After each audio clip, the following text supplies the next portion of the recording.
Welcome back, Ty and That Guy. I'm Wes Chatham, and the good Lord's shining on me right now, on my nippies. And this is my good friend, Franck. We grew up together on the mean streets of Van Nuys. What's up? What's up, Ty?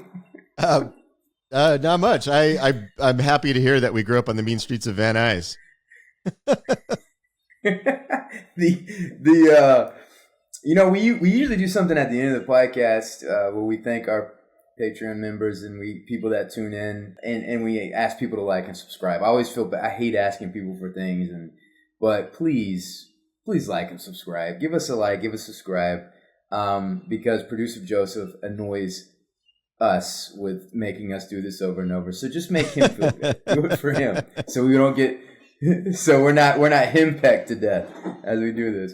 But he is the guy that's keeping all this afloat. So you owe it to Joseph to like and subscribe. So please do that. Please. Thank you. Today's a very special podcast because it's in Spooky Month. That's right. This is Ty's favorite month because Ty likes death, destruction, and all things evil. No, I don't think that's fair. What I like is when the spirits of the dead return to the earth and haunt the living. You know, that might include some death and some destruction, but that's not what I'm here for. I'm here for the spirits of the dead haunting the living. Because there could be some good torture that'll make you happy. It doesn't mean they have to kill the person. Yeah, they don't have to kill the person. Just haunt them. Did you start Between Two Fires yet? Yeah, I'm about a third of the way through it. Yeah. Okay, because you're talking about the dead walking the earth and ghosts and demons and torment. Oh yeah, no, I just got past the section with the statue of Virgin Mary, so there's some shit going down in that book. Did that not blow your mind? It's pretty. We got to do a show on that. Yeah. We got to do a show on that. Like the thing that the Virgin Mary used as a weapon. Like I don't think I've ever seen that before. You're like, oh. This is pure evil. That book, like some books, like they don't want to cross a line, and some books want to go right up to the edge of that line. This book goes up to the line, whips out its dick, pees all over the line, and then jumps across it and flashes its ass, and then runs off. Yeah, that's what this book does. This book doesn't give a fuck about lines and crossing them. It does not. That one, I was reading that late at night, and that one shook me up a little bit. Yeah.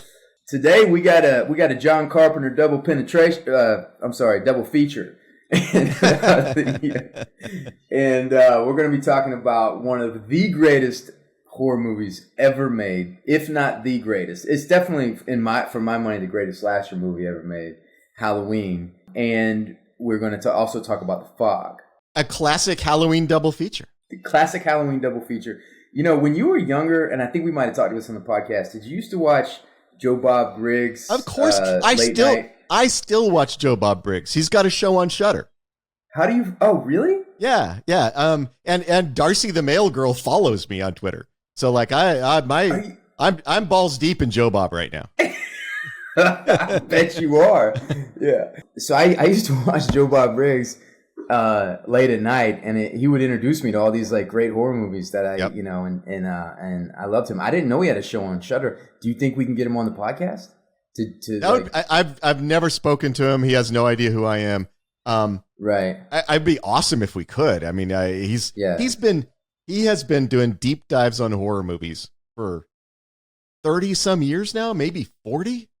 The guy is like one of the voices of classic horror. We can do a podcast on him later because I'm curious at like how he got started, because he was doing this before this kind of thing was cool, and he was kind of like the first horror podcast. He wasn't the first, and he actually talks a lot about who his influences were. There was all these. So what we don't want to get too far afield with this, but there was all these weirdos in the like 60s that were doing like on local TV stations, because back when there still were local TV stations, that would like dress up in costumes and like Svengoolie. Yeah, Svengoolie, exactly. They would dress up in costumes. Or Elvira. You remember Elvira? Well, Elvira was a revival of that kind of horror host, but that was in the early 80s, right? So she was doing a revival of something that was very popular in the late 60s and early 70s, And I think Joe Bob was very influenced by those guys when he was doing his thing.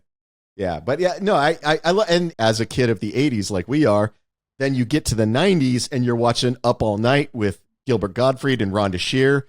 Like, and you were always hoping for a Rhonda Shear episode. Like Gilbert Gottfried was funnier, but you were really hoping for a Rhonda Shear episode when you were a kid. Well, I was always hoping for an Elvira because Elvira, but Elvira was way before Up All Night. She made me feel things at an early age. Well, I'm sure if you remember Rhonda Shear, I'm sure she made you feel things too. Yeah, I'm sure she did. I don't remember her, but she probably made me feel things. But yeah, I all of those shows that like, and of course this was on TV, so they were the edited versions. They cut out the boobs and the gore and that kind of stuff, but it still kind of introduced you to that kind of movie, and you got to listen to the hosts were always really well educated on horror and the history of horror and that kind of stuff, and so you always like, Joseph's pulling up pictures of Rhonda Shear now. You always got like a really good education on horror from those guys, and I think that's at least partly responsible for my lifelong love of horror, for sure. Yeah.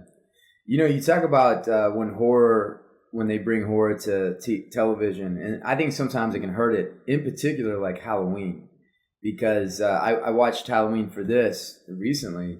Those massive wide angle anamorphic lenses when they're following Jamie Lee Curtis down the street, and there's so much tension and suspense in those massive, because you don't know, because he's already been set up where Mike Myers is looking behind a bush or looking behind the clothesline or all these. And so everything in it is a threat, you know.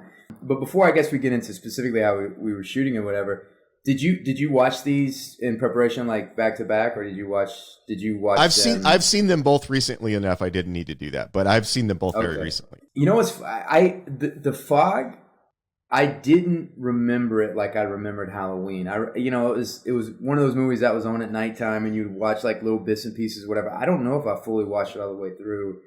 And I enjoyed it, and I enjoyed the John Carpenter of it all, the soundtrack and kind of the really cool. I thought that some cool stuff with the Fog. But it's not as sophisticated of a movie as Halloween. No. To kind of dive into Halloween a little bit, I've been thinking a lot about, particularly when I watch it next to the Fog, because the same creative team as John Carpenter and Deborah Hill, but it just doesn't pop the way Halloween pops. And I've been thinking about like, what is it about Halloween that works so well? It's a movie they made for $320,000, and it made over $70 million in the first year. And it was the most successful independent film of all time. And every Halloween, that thing came back around. Everybody was getting paid off that thing, up until the Blair Witch Project. But if you started like just thinking initially off the top of your head, like the first thoughts, why do you think that movie works so well? And by the way, the slasher genre is in my least favorite of the horror genre. I mean, there's been a few pretty cool Halloweens, but I have not liked any of them a quarter as much as I liked the first one. And I really did a lot of thought of like trying to dissect why I thought the first Halloween was just such just popped so strongly. I mean, I don't know. It's one of those things. Were you a Sopranos guy? Did you watch Sopranos? Yeah. There's an episode of Sopranos where they talk about how a hit is a hit.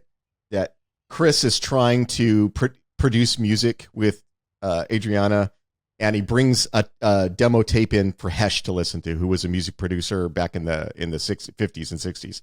And he listens to it, he goes, "It's not good." And he says, "Why isn't it a hit?" And Hesh says, "For reasons we couldn't codify or quantify." Like, you just, when you hear it, you know it is. And when you hear it and it's not, you just know it's not. And I don't know, like, we could analyze all the little details about Halloween that make it interesting and different and why. Well, we are. I mean, that's what the podcast is about. But what I'm saying is, even if you add all those details up, it still doesn't tell you why Halloween popped in the consciousness in the way that it did, and other movies that have those same details don't. And it's just it's a weird fact of creativity, and we're both, you're a writer and an actor. I'm a writer. You're trying to make things that other people fall in love with. A whole lot of science fiction books came out the year that Leviathan Wakes came out. Leviathan Wakes was by far the biggest hit out of all those books. Why? What's the difference? I don't know. But there's something in Halloween that is just haunting in a way that a lot of the other movies of that type that came out in the years before and after that aren't. I don't know. I mean, there's a lot of things I can point to. Like, I think the Michael Myers mask is creepy as fuck. Like, there's so many ways the mask could have been wrong, could have been bad, but it wasn't. It was creepy as hell. The idea of the implacable, faceless killer that doesn't seem to have a reason, that's very creepy. But there's a lot of movies that have tried to do that before and after that and didn't succeed. And there's movies with that same mask. For me, I feel like Carpenter inherently understands suspense and mystery. Yeah. And that, for me, for my money, is the fuel that horror runs on. And I think a lot of people mistakenly, they watch Halloween and they think the actual killing is the thing that is terrifying people and scaring people. Yeah.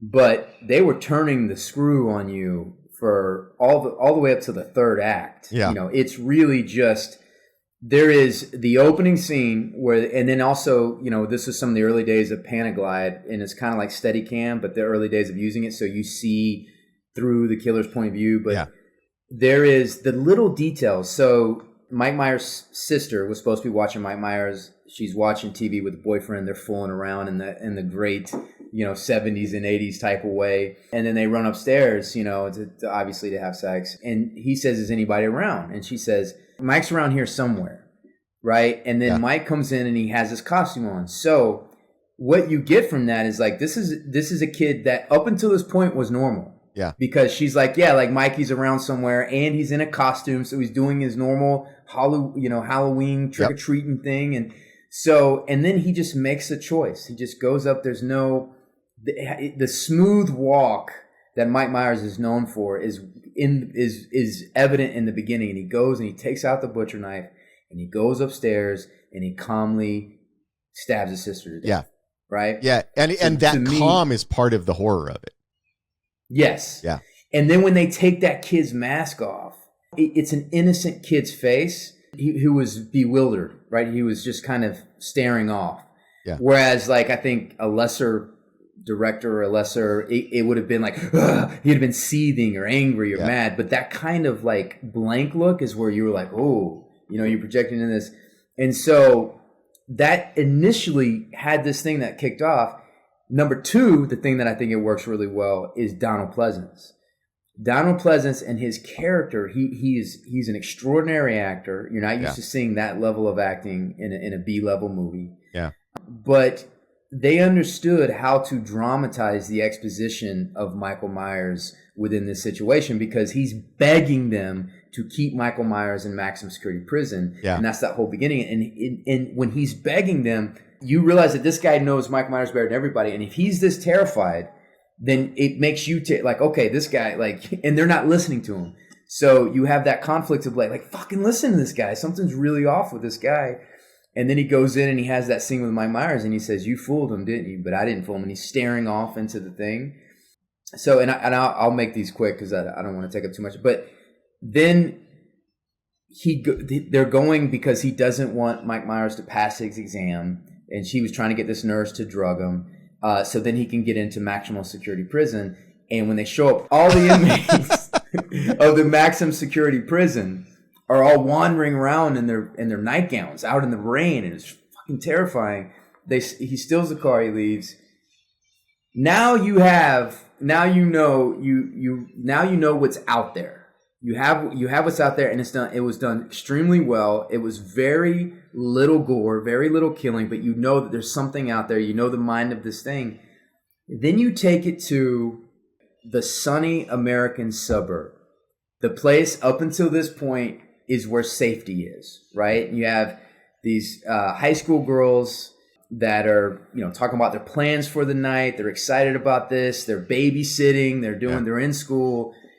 But you know, us watching and the way that he shot it with this massive anamorphic lens and using the Panaglide, which is like standing, it's these, you know, wide open shots where there's things in the background and the foreground, and you're looking for Mike Myers. And every now and then, in the middle of the daylight, he pops up. He pops up behind the hedge bush. There's a really spooky scene when Mike Myers is driving the car by, and her friend says, "Hey, slow down, speed freak." And Mike Myers just stops. And you're like, oh my God, you know who this guy is and you know what's out there. And then he slowly drives off. And and if you can watch how every scene is constructed, technically how he shoots every scene, it's built for massive suspense. Yeah. And so those things are unique to Halloween. Other things have like copied it. One movie that did it successfully well is like It Follows. Yeah. And It Follows kind of had that, and it took a lot from Halloween, even to the point where the protagonist is sitting in class and the camera pans around, you see out the window, and Mike Myers is staring at her. That was it's terrifying. You're just standing there. Well, in It Follows, it pans around, you see the lady that's coming towards her. Which brings me to a question I have for you. You're a literary type. When she's in class, and they're talking about some guy named Samuels, and I don't think they're talking about Samuels Clemens, right? No. They're talking about fate. And they said that Samuel, there's a poem where he creates the personification of fate. And that personification is like an unmovable mountain that stays there, and men will pass away, and that mountain will be there. And I was like, that's not really personification, right? Saying it's a mountain, So, what am I wrong about this? Is this a real author? Like, what is this? What are they trying to say? I don't remember. I don't actually remember which. And the thing you're saying isn't bringing it to mind. So I don't know. I'd have to go back and look it up. So they're basically stating, the theme, what the movie's about when the teacher's teaching. And she's, I think it might be a fictitious author or somebody I've never heard of. They call him Samuel. And, and Jamie Lee Curtis looks out and she sees Halloween. She gets called on by the teacher, and she says, she reads a passage from this story. And Jamie Lee Curtis says that Samuel is basically making a personification of fate, and that it's this unmovable mountain that will be there as man rises and passes. And I was like, an unmovable mountain is not a personification. So I don't know. I didn't know if it was Deborah Hill and John Carpenter that were like, hey, let's throw in what the movie's about. I don't know. I would be willing to bet that is an actual religious philosopher that they're talking about, because that sounds like the kind of thing you get from religious philosophy classes. But I don't know. I don't want to sound ignorant by pretending like I know who it is. But yeah, I mean, that is not a personification. That's more like literalizing the metaphor or something like that.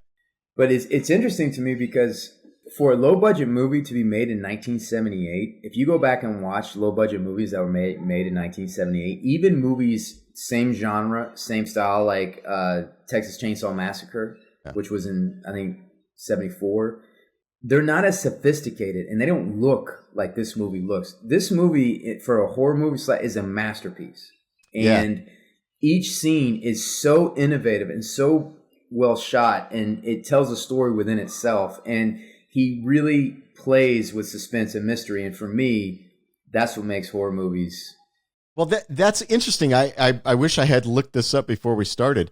That makes me curious what cameras he was using, because a lot of the low budget horror movies from that period, especially the ones that were going to go to like grindhouse theaters and drive-in theaters and that kind of stuff, were shot on cheap cameras.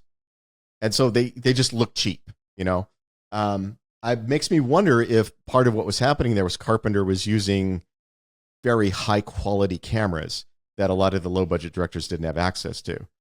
Because it looks like a movie shot on high quality cameras with an actual DP, with an actual cinematographer directing the camera work. And I don't remember, was he his own cinematographer on that movie, or had he hired? did they have a cinematographer for that movie? I don't know, but he typically works as his own cinematographer, even if he has a cinematographer. And I do know he discovered anamorphic lenses on Assault on Precinct 13? 13. Yeah, Assault on Precinct 13. Joseph. Yeah.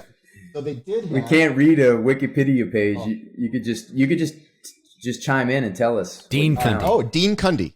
Dean Cundy was the cinematographer.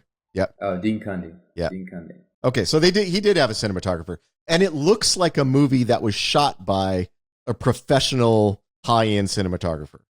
It has that look to it, which a lot of the low-budget films didn't. And I don't think that's a terrible thing. Like the sort of low-budget 16 millimeter look of Texas Chainsaw Massacre is, for me, part of the charm of that movie. That it has that kind of grainy, low-budget kind of cinematography to it. So that I don't think that's necessarily a bad thing. But you're talking about these wide anamorphic shots in Halloween. They're beautifully shot. So that's good quality camera work. So yeah, give Dean Cundy a lot of credit there. But he discovered anamorphic lenses on Assault on Precinct 13. And the thing about anamorphic lenses is you have to know what you're doing. Yeah. You can have these beautiful screens, but you kind of eliminate the close up. Or some directors don't like them. They like to get in close. They like to see what the actor's thinking. They like to, but John Carpenter's a master with them. And even in The Fog, when he does close-ups on Adrienne Barbeau, you see her kind of on to the left of the frame, but then you see the rest of the lighthouse light and the mic and the stuff and the camera. So he kind of mastered the use of these films and uses it for his type of storytelling.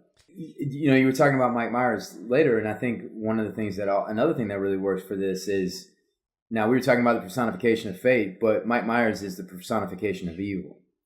And I think he's kind of the father of like the Terminator type movies where, well, it's implacable evil. Yes. Yeah. Or even No Country for Old Men, or something like this personification of evil, this force that's coming, and there's nothing you can do to stop it, And the fact that in the end, when she kills him twice, and then Donald Pleasance shoots him, and he keeps coming back, that adds a supernatural element to it, which wasn't there in the beginning. But there's that kind of pushes it over the edge. And then the ending of it was so powerful because it just shows images of places that he's been, and you hear him breathing in the mask, and then we're basically saying that he's always watching, he's always there. You can't kill him. This is evil, and this is coming for you. And it is Laurie Strode's fate. They're tied together with fate that he's going to come for her. Yeah. Even though in this movie there's no record, it's not clear that she's his sister. Right. I think that's a creation in later movies. Because even in the beginning of the movie, her father says, "Hey, put this key at the Myers house," because he's trying to sell the Myers house. He doesn't say, "Put this key at your, where your brother killed your sister." Right. He just says, "Throw this on the Myers house," and so there's no reference to her being the sister of Michael Myers. I think that I don't know why that came in later or whatever, but because the theme of this is that for whatever reason, fate has tied them together. And then they went off later and they made it his sister or whatever. I wonder if they saw, because this was 1978, I wonder if they saw Star Wars and was like, when the Luke, I am your father thing, they're like, wait a minute, if Luke is Leia's brother, this makes it really work. But I don't think it really needed. But also another thing that's interesting to me is the whole last girl philosophy, which you'll probably know better than me, and you probably go into it. But the whole like sexual versus virginal, and then the virgin is the one that makes it to the end. It set all these horror movie tropes, but it was by accident. Like Carpenter didn't write it. He didn't write with this in mind. He didn't, and then movies started mimicking that or whatever. Yep. That was never his intention, and it was just that Jamie Lee Curtis's character, Laurie Strode, was just a little bit more introspective, a little bit shyer, and the other girls were a little bit more like. And it just so happened those were the ones that got killed first. And so then that became like the formula of the movie. You probably know a lot more about that philosophy than... There is a style of American horror movie. And this is one of those things, if you ever run into me at a bar and want to buy me beers, I can go on and on and on about how each culture on Earth has its own particular style of horror movie that tells you a lot about that culture. American horror movies, and I'm not the first person to say this, like I'm not taking credit for this, a ton of people have talked about this, include a very heavy-handed Christian element to them. That the bad things that happen in a horror movie are punishment for sin, right? And it shows up much more blatantly in some movies and less blatantly in others, but it is a common theme in American horror. That if you're the bad girl, if you're the girl who smokes pot, if you're the girl who has sex, then the nameless evil will kill you. But if you're the girl who remains virginal and you're the good girl, then you're less likely to be killed by the nameless evil. And that shows up in tons and tons of, and especially the slasher genre. The slasher genre is famous for its final girls and the fact that they have to be the virgin. And now, once we got past like the 90s and then Scream came out and a bunch of movies that sort of dissect American horror in that same way, now there's all sorts of reversals of that trope and all kinds of stuff. All the Boys Love Mandy Lane, I think, where the final girl is the killer. So, spoiler alert. So there's all kinds of reversals of that trope. But there was a stretch there in the 70s and 80s where that trope was really heavily hammered in, which is the final girl, she has to be the virgin. She's usually blonde. She's the one who doesn't smoke pot with the others. She's the one who's worried about, like, we can't do this because the kids will see it and we can't corrupt the kids. She's the one who's going to live. That became like just such a trope of it. And it is very Puritan. It's the girl who lives by puritanical ideals is the one who's going to survive because the bad guy is in that same way that, like, in a vampire movie, if you're the guy who holds up the cross, right, then you're the one who's going to live because you call upon the power of God. It's that same kind of thing. And I love that Carpenter didn't do it on purpose. I love that it was an accident. Yeah, it was an accident. Is the reason that you saved yourself for marriage is because you're such a big horror fan and you believe? Yeah, I wanted to be the final boy. Yeah. if you took a bite of that forbidden fruit, for sure. Yeah, and trust me, when our families are up at the lake camping and you guys are all getting murdered, you're going to be asking me to save you.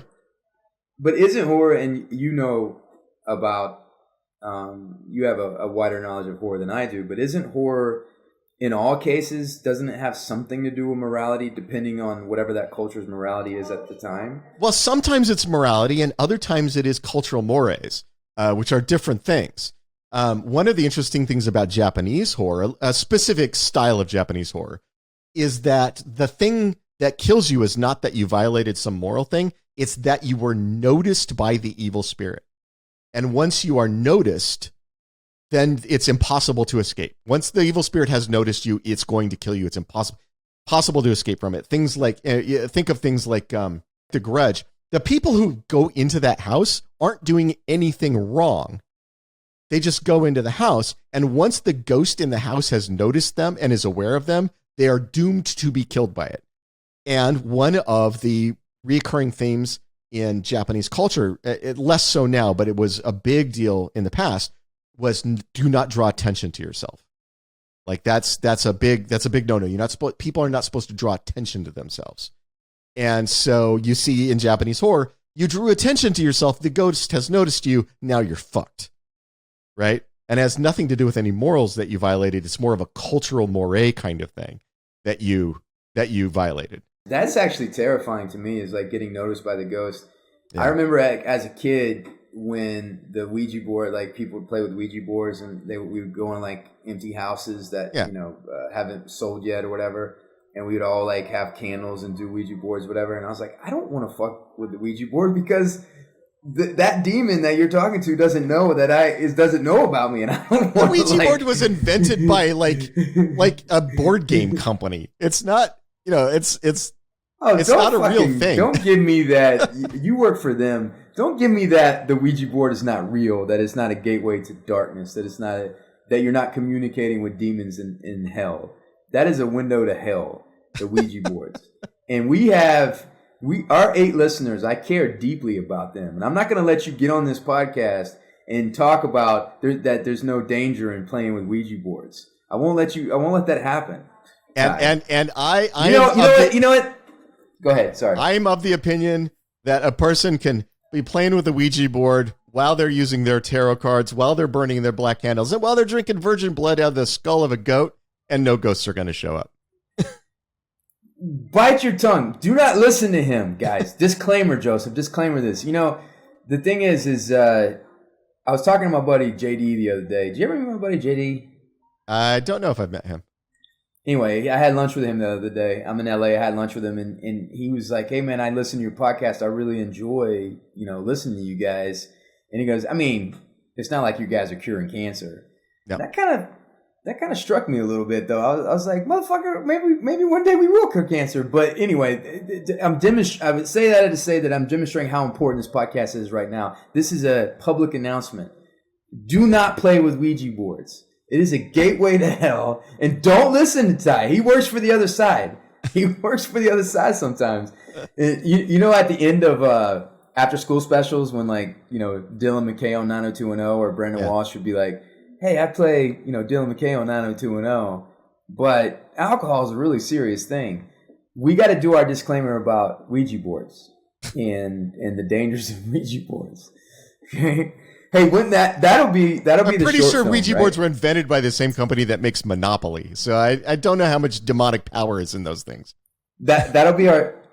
They say the first mention of automatic writing was in China in 1100 AD. Yeah, I'm sure the Hasbro wasn't making Ouija boards in 1100 AD. Ty. Yeah, but automatic writing is not a Ouija board. Demons are older than Hasbro.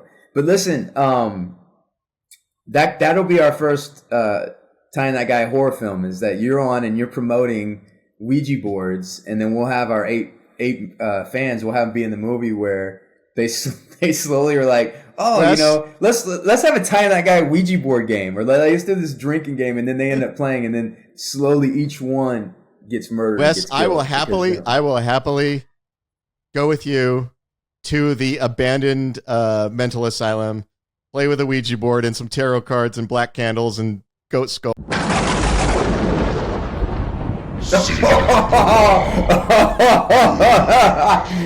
That is telling. That is. Oh my gosh. Oh shit! Oh, see? What the fuck? Ty. I will happily do all of that. Oh no! To live a Ty, the Prince life. of Darkness showed up, and you got booted off the thing. Yeah. You call the Dark Lord, he answers. You stop right now. Hey, Dark Lord, ride my Dark Lord. I am not scared of demons. What did you think of The Fog? I agree with you. It's not as sophisticated a film. I still really like The Fog. There's a few moments in it that I think are as good as anything Carpenter has done. It's not a consistent film in the way that a lot of his other movies are. And I think it's hurt a little bit by how slow of a burn it is, because the first half of that movie is pretty slow moving. So Halloween, you could say the first half of Halloween is slow moving, but I think the difference is... I don't think so at all. Well, no, but what I was going to say is I don't think it is either. And I think the difference is what you brought up, which is that even during the slow moving parts of Halloween, you feel this weight of impending doom over every scene. You are looking for Michael Myers behind every bush. You're looking for him behind every corner. And so every time you see a long, slow tracking shot of Laurie Strode walking down the street with leaves blowing around her, it doesn't feel slow because you're like, fuck, where's Michael Myers, right?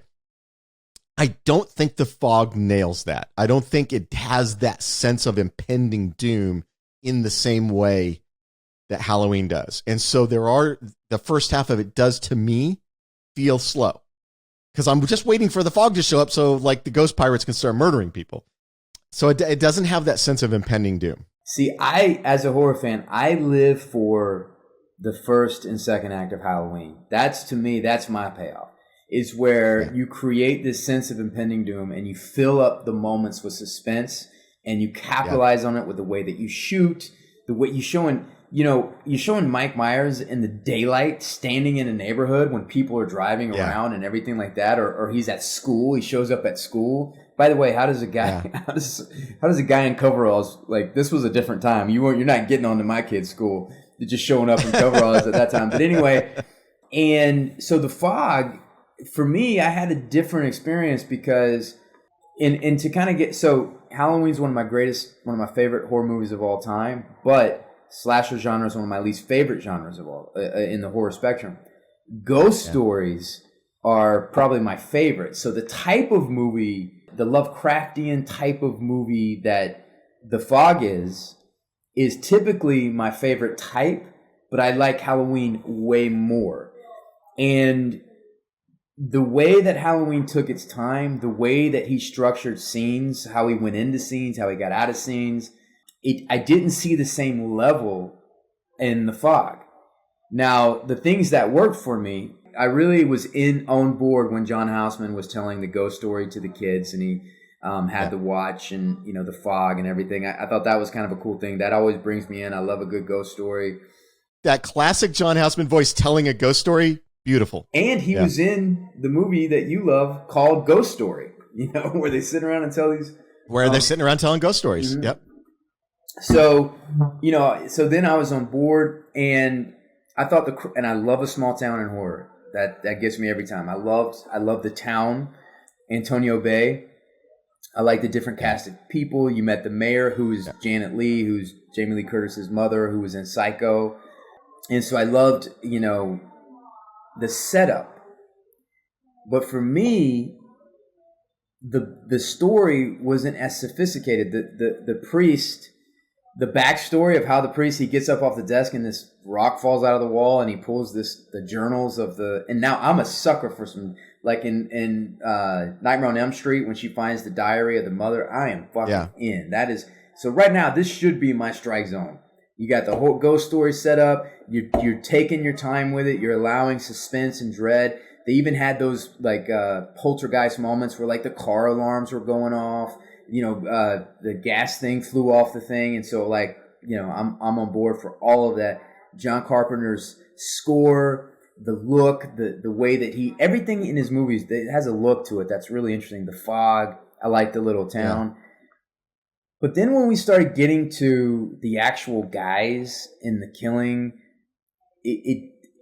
the kills weren't scary, they weren't interesting, they weren't original. It was almost like we have to have a kill here. And when we get to the end of the podcast, I know now why it was like that.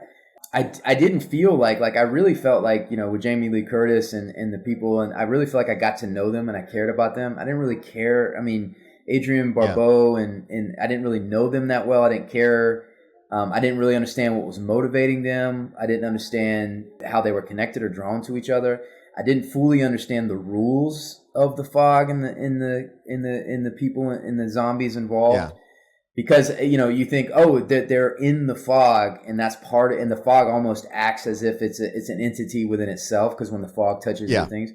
But then the zombie comes to life in the medical room, and there's no fog around. It just comes to life, but then it collapses before it gets to Jamie Lee Curtis.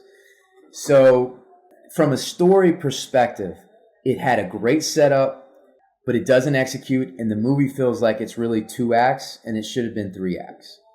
Yeah, it doesn't have the magic, whatever that magic is, that Halloween has. It just doesn't have it. It still has some classic John Carpenter shots in it, that, like you've mentioned.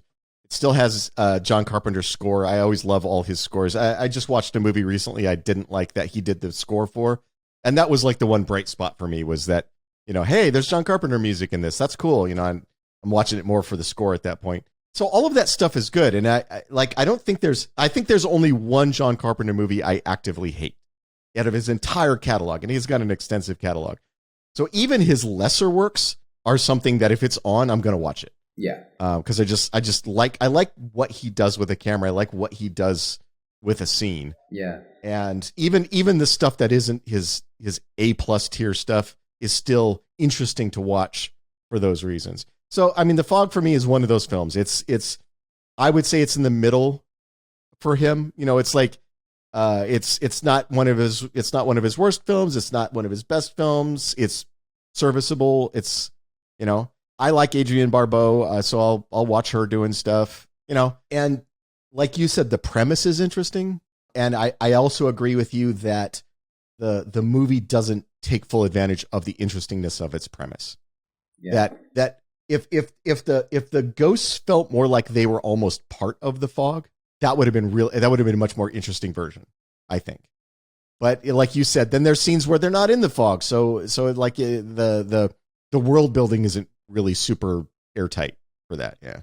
If I could, like if we go back to the Beatles question, like if you wake up one day and that movie was never made, I know they remade it, but I'd like Carpenter to take another swing at this one because it could be so good. But I agree with you. Like if you ask me, did I enjoy it? Yes, I enjoyed it. Did I enjoy it on the level that I do most Carpenter films? Not so much. I like the atmosphere he creates. I like the sound. I thought the fog looked cool when it was coming in, rolling in from the bay, and how when it collides. Yeah. I mean, they did some shit with. Well, and it has that sort of glow to it that's very ominous, that's super creepy. Yeah. Right. Like this faintly glowing fog coming into the bay. Like even if that happened in real life and I was standing out on the deck and that, I'd go inside and close all my windows. I'd be like, I don't know about this fog. I don't know why it's glowing, and I need that shit to not come in my house. Yeah, and it was so thick, but how he made it come through the whole there was some great fog acting. They had great fog guys on that. They did an incredible job with, and the shit that he did in those days with no money, it's really mind-blowing. It's really impressive. He's an impressive filmmaker, impressive guy. Obviously, he's one of our favorites. That's why we're doing a John Carpenter thing. But from a story point of view, I feel like he's a better storyteller. And I know it sounds weird because there's a lot of things in Halloween that were not very clear, and it worked. The ambiguity of Halloween works. The faceless evil that's just coming works. The fact that she's randomly, Jamie Lee Curtis is tied by fate to this thing before they created the narrative of that being his brother. It works. What's motivating him, you don't know. Donald Pleasance gives that speech about looking into his eyes and the darkness and the vast darkness, and there's an evil that he's seen and it all comes together and works.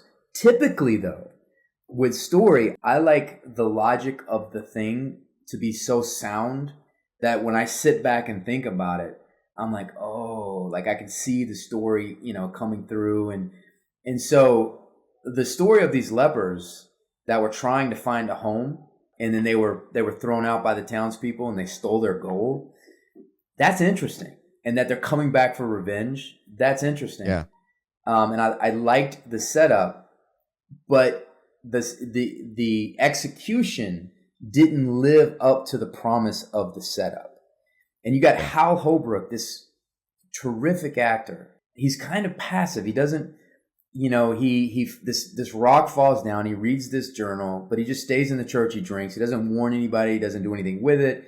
They end up going to the church. They're holed up in the church, and he says, "Oh, wait a minute. There's the gold they stole, and they melted the gold down to a cross, and they hid it behind a wall." So he's like, "Oh, I'll go give him back the gold." So he goes and gives him back the gold. They touch the gold, and then you think he's going to kill Hal Holbrook.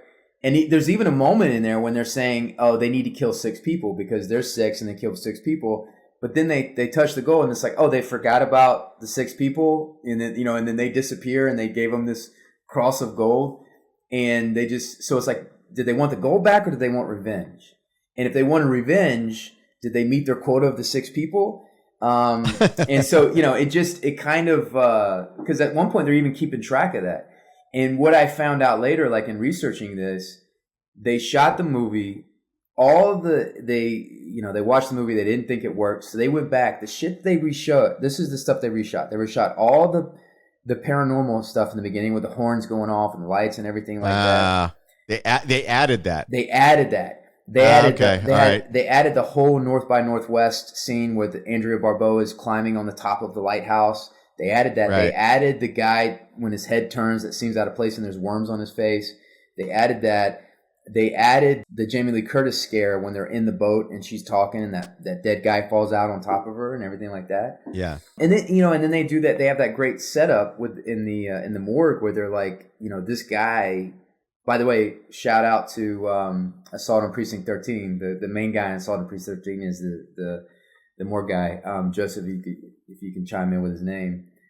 But the guy basically says this, when they found the people in the ship, they're like, they've been dead for a long time because they died that night and they've been underwater, and all this. And now you're like, holy shit, how did this work out? Is there something with time? And they were underwater and they got fucking shit, seaweed in their lungs and stuff like that, but they were completely dry and the whole boat is like, it's underwater and dry. Well, that's a mystery that never gets answered, but that would be cool to do. So that's a movie. I know they remade it. I didn't see it, but that's a movie that I'd like somebody to take another swing at. My understanding is the remake is terrible. The remake was a CW cast remake. It was pretty bad. Yeah. And the actor's name was Darwin Jostin. Darwin Jostin. He lived in John Carpenter's back house. He was like his back door neighbor. And, oh, really? Yeah. And he said, I would just watch him, every day, like come in and out, smoking cigarettes. And he's like, I think that guy's a cool look.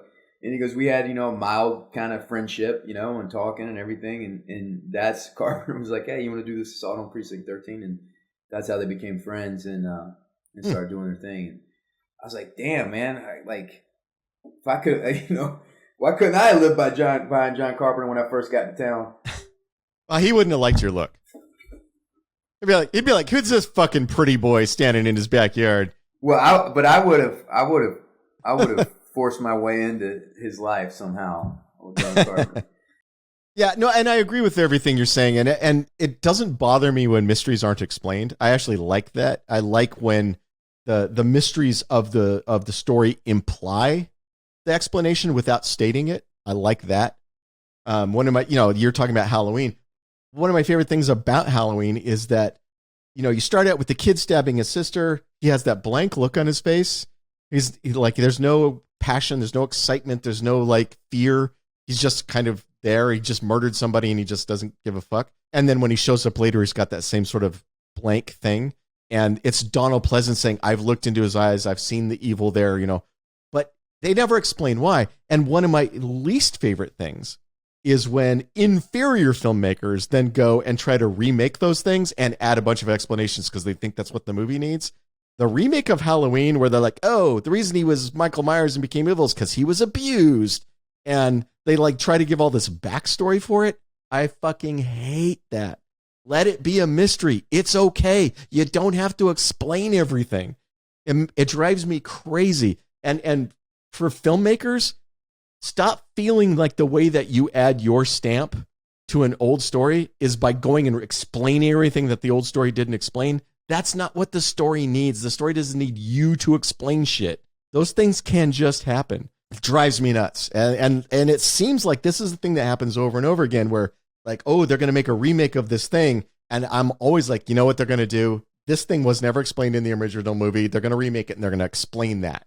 And every fucking time I'm right. And it drives me nuts. Stop doing that. So I agree with you to a point. I think it's an art form. And kind of like when you were talking about Sopranos, if sometimes you just feel it's a hit, sometimes you don't. If mystery is used in service of the story, it is designed within the story. So the mystery will tie into the power of the story and amplify the fear and the anxiety and the horror, and but it's in line with what it is and serves it. Then I'm 100% like mystery and suspense is what I'm into. For when there's a mystery that's out of whack or out of line, like for instance the fog, there's certain things that are left off that is not serving the story. It's out of whack, out of line, and at the end of the day, it's something that you just feel for whatever reason. It works in Halloween and It doesn't work in other things. And then there's times when movies explain something to you. Like one of my favorite horror movies is the original Nightmare on Elm Street.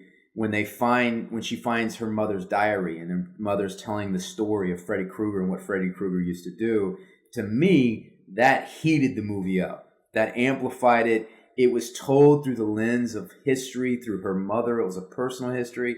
Her mother was obviously scarred by this experience with this guy. And she gets pulled into this dream thing. And so you're like a detective learning this, you know, and it filled the movie up with suspense and mystery. So I think it's an art form, you know, sometimes it works. No, sometimes... I don't disagree with anything you said, but I think the difference is good movies imply rather than state. They imply in Halloween what Michael Myers is. They imply it, you know, like Donald Pleasance saying, I saw darkness in his eyes, I saw evil. But they don't state what, it's just the implication that he's this implacable evil thing. Is he supernatural? They imply that maybe he is, but they never state that. They never show like somebody summoning him with like black candles or something, right? And the thing with Nightmare on Elm Street is, yeah, they say he was a guy who was abusing children and then the town murdered him and set him on fire. But they never explain how that turned him into a dream guy. They never explained that. It's just he was a super evil guy. They murdered him. They burned him up. And now this like phantom that haunts dreams has his burned up face. But they never show like, I'm going to turn Freddy Krueger into a nightmare thing with my black candles and my magic rituals. And what drives me nuts is when people need to feel like they need to explain that shit. Yeah. You don't need to explain it. And like with The Fog, what I think The Fog does is it does not do a good job of implying the answers to the story well enough that your brain can fill in the rest. Because the best version of this is you imply enough that the audience goes, oh, it must have been this, or this thing must have happened, or whatever. And I guarantee you the thing that pops into the audience's head is scarier than whatever shit you're going to come up with. Yeah. So you imply and then you let them fill it in. 100%. Yeah. Like I did, like in The Fog, I like him finding that journal, but I wish he was active on his part. Like he gets up at the desk and a rock falls out and he finds this journal. But if like he, in preparation for the 100-year ceremony, if he's like, oh, I got to go through the things or whatever, and stumbles across this journal and then starts to learn the history, and then the priest talking about the fog coming for them and the people within the fog. And then he's like, holy shit, tonight's the night. And then he's the guy that's trying to warn people, but he's the crazy priest that's had a little bit too much to drink, but he's actively doing things. To me, then now I understand that. I understand the rules of the fog. I understand the rules of the people. Yeah. And then let's say that he learns that there's gold that's in that church that they want, and he's frantically trying to find the gold because that's going to save all these people's lives. And then when they show up at the end, it's a race between him going in the walls and finding the gold and saving it in the nick of time. That makes him active. That's the mystery that's implying, the rules, things. And it puts a time limit on it and it adds to the tension. So something like that. What's our top 5, Joseph? We're doing most shocking final horror scenes. Okay, so this is the most shocking final horror scenes. We have The Mist, The Texas Chainsaw Massacre, Halloween, The Fog, Rosemary's Baby, The Wicker Man, Drag Me to Hell, Nightmare on Elm Street, Night of the Living Dead. There's my top 2 right there. Hereditary, The Blair Witch Project, Saw, Carrie, Friday the 13th, Descent, Invasions of the Body Snatchers.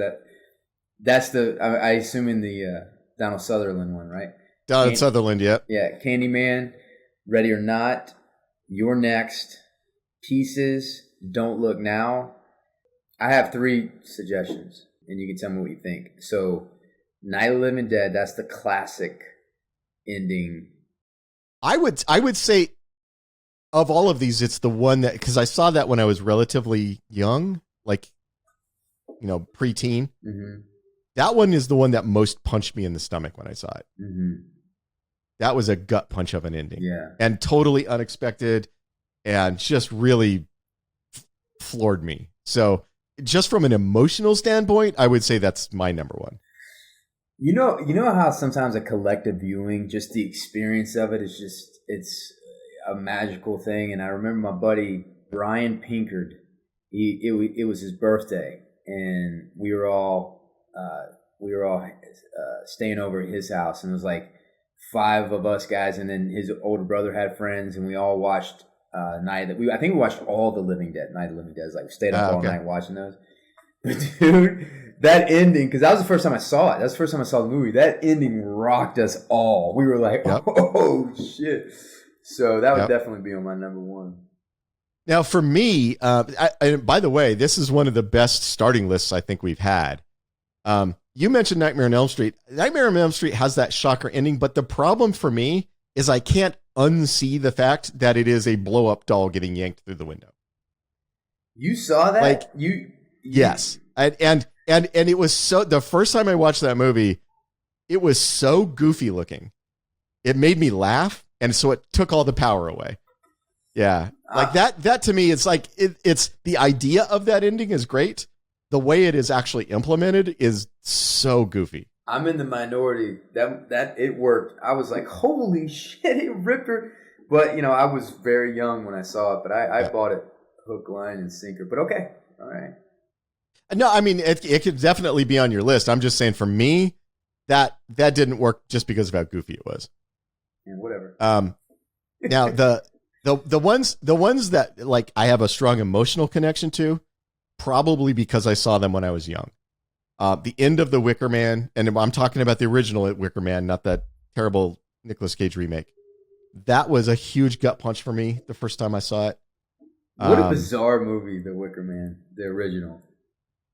But what I love about it is it's bizarre in that sort of, like we were talking about this with other movies, that it feels like a fever dream. Mm-hmm. It feels like once he gets to the island, everything feels like it has like a dream logic to it rather than normal logic. Yeah. And I actually like that. I like those sort of fever dreams kind of movies. The Mist, obviously, with our buddy Tommy Jane, has that gut punch of an ending. Rosemary's Baby has a very favorite. I'm a big fan of where is it? Oh, it's down at the bottom of the list. Don't Look Now.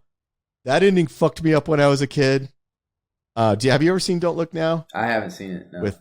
With Donald Sutherland and where he keeps thinking he sees his dead daughter. In what town is that in, Joseph? I will look it London? up right now, but I will admit, when I was working on this list, that was on multiple lists, and I've never heard of that film before, and I watched the ending. Wow. What's the don't tell me the ending, but what's the story? The premise is that this married couple have lost their daughter. She died. And she's like a preteen age, like a 8 or 9, whatever.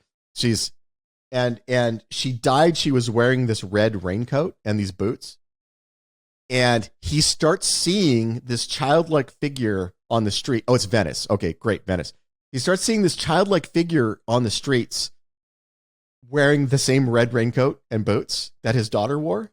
And he thinks it's his daughter. He thinks it's his dead daughter. And so it totally fucks him up, and like all this crazy stuff happens in their lives. And it builds up to an ending where he actually, because he keeps trying to catch this figure, but the figure keeps getting away. And then at the end, he catches up to this figure, and it's like has the craziest fucking ending. So that one, when I saw that when I was a kid, I was like, what the fuck? Yeah, that one messed me up. Donald Sutherland's on this twice, because I would argue for Body Snatchers. I agree. The classic ending is the Invasion of the Body Snatchers ending with him pointing at her and doing that weird screech that they do, that alarm screech that they do. Yeah, that'll fuck you up, man. Yeah, you don't see that coming. No.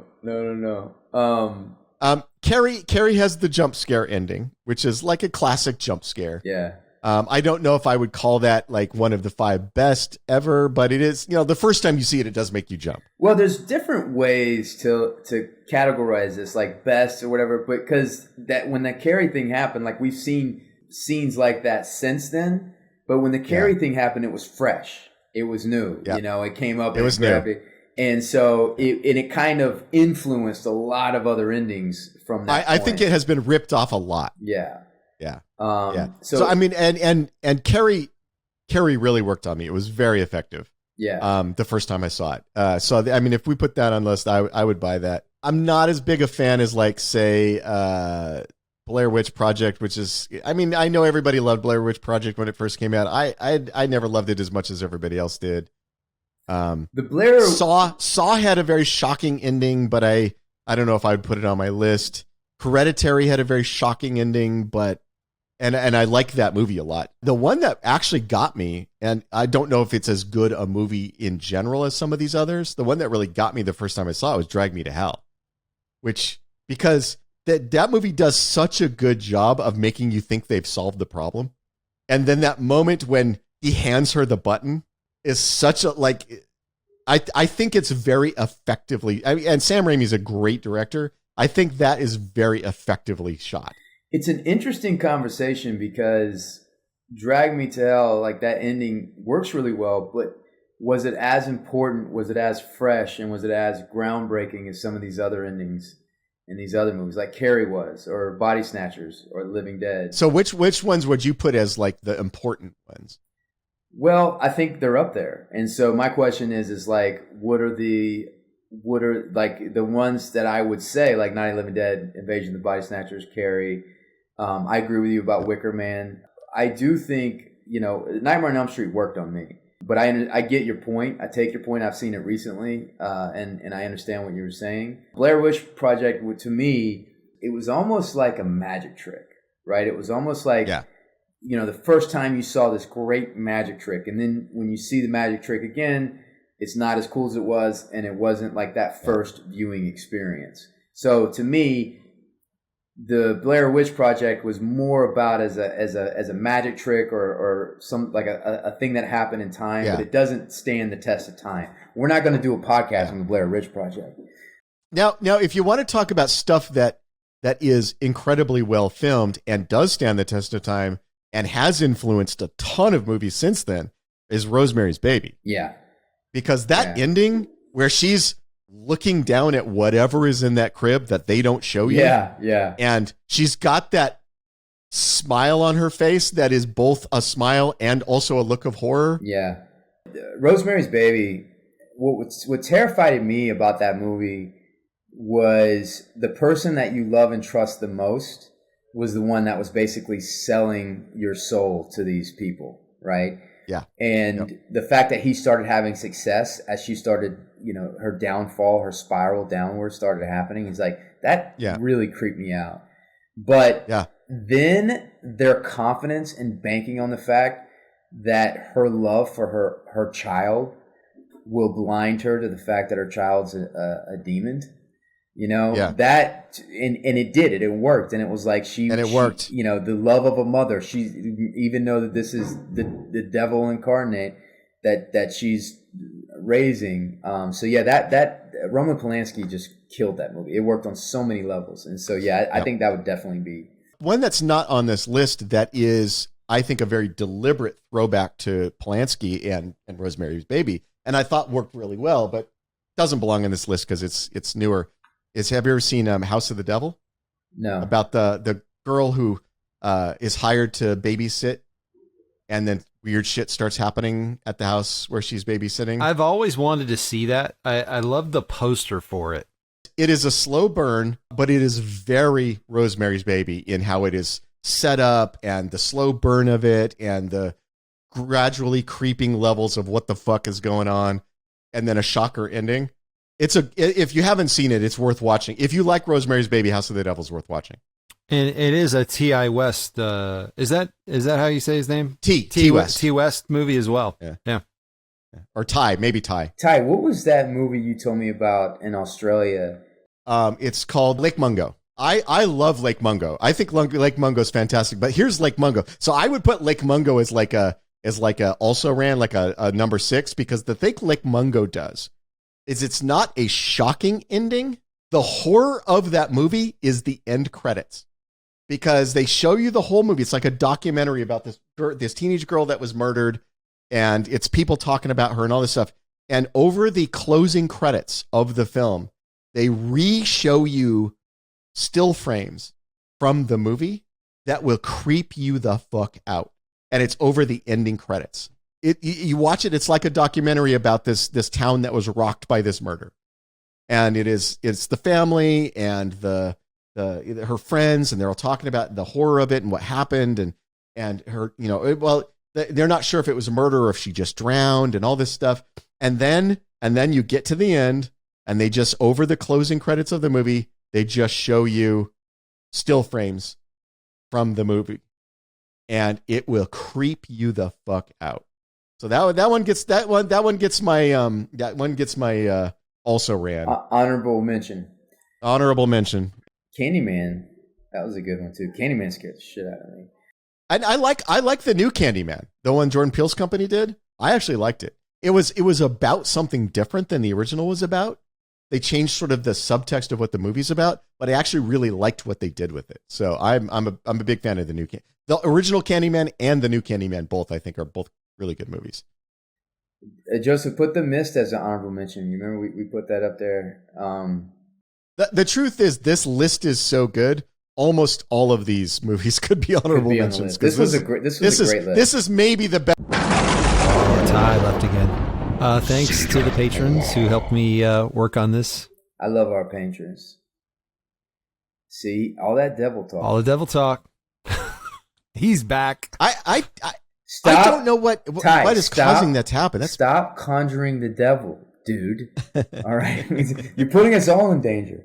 What did the patrons pick out? Well, we worked on this list pretty much before the show, so they were just really happy with the list. They gave a lot of good suggestions and everything. We were kind of trying to get it very set criteria. Give credit to the patrons then. This is a great list. This is the best. I think this is the best ending list we've ever had. Now, what would you say for the 0 spot? Would it be Die Hard? Yeah. What do you? It's when Carl shows up at the end, and throws off the raincoat and grabs the pistol out of that cop's holster. Yeah, shock ending. I think we have the 8 wisest people in our Patreon group that come up with a list like this, and I'm just honored to perform for them every week. Yeah, this is a good list. These people know what they're talking about. Yeah. All right. Well, we already did the like and subscribe, and this was fun. And I think when we come back, Ty, we come back with Starman. Not we don't have to do it with this next one, but the next John Carpenter. No, we can't do Starman in spooky October. No, Come on, I said man. the next time we talk about John Carpenter, what do you got against love?